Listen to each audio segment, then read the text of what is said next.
If you are looking for something new and different for the upcoming Compliance Week celebration in November, check out The Compliance Kids.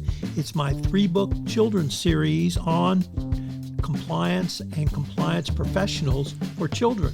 But they make great gifts and great training tools for your employees. You can check it out on Amazon.com. We've linked to it in the show notes. The Compliance Tip of the Day.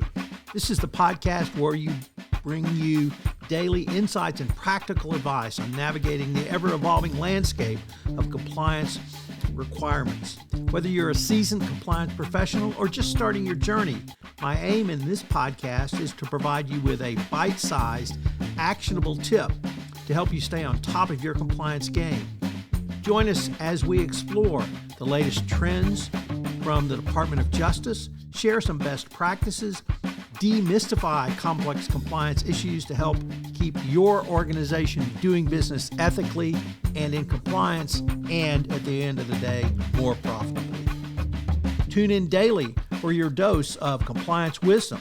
Let's make compliance a little less daunting, one tip at a time. Now a word from the sponsor of the Compliance Podcast Network, Ethico.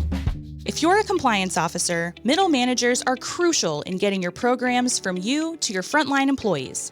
But how do we activate those managers and get them on our side?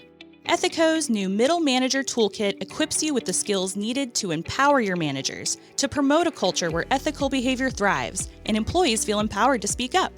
Learn how to turn frontline managers into ethical leaders with our new white paper, Empowering Middle Managers as Ethics Champions.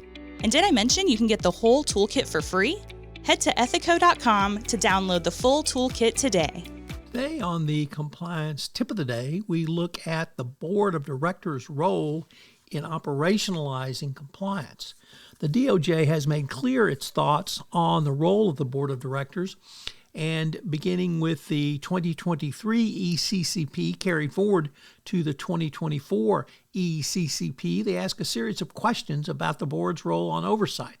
So those questions include what compliance expertise has been available on the board of directors or to the board of directors. Have the board of directors held executive or private sessions with the compliance and control functions? What types of information have the board of directors and senior management examined in the exercise of oversight in the area where compliance misconduct may have occurred? Companies need to be proactive, or boards of directors. The DOJ continually speaks about the need for companies to operationalize their compliance programs. Businesses must work to integrate compliance into the DNA of their organization. Having a board member with specific compliance expertise or heading a compliance committee can provide a level of oversight and commitment necessary to achieve this goal.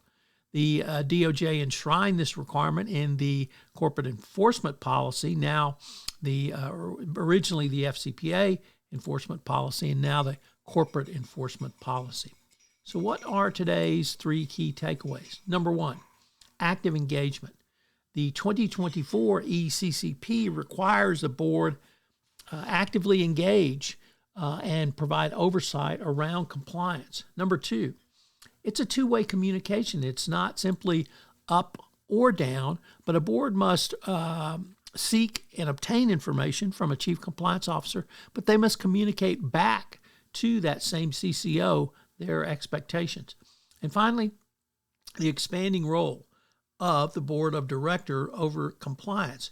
The Delaware courts have been expanding the roles of the board of directors, starting with the original Caremark decision and moving forward. So this trend will probably continue because Delaware courts see compliance as a key component of good corporate governance. And even if companies try to move out of Delaware, I think courts from other jurisdictions such as Nevada and Texas will impose this obligation because, frankly, it's, as I said, it's just good corporate governance to have compliance at the board of directors.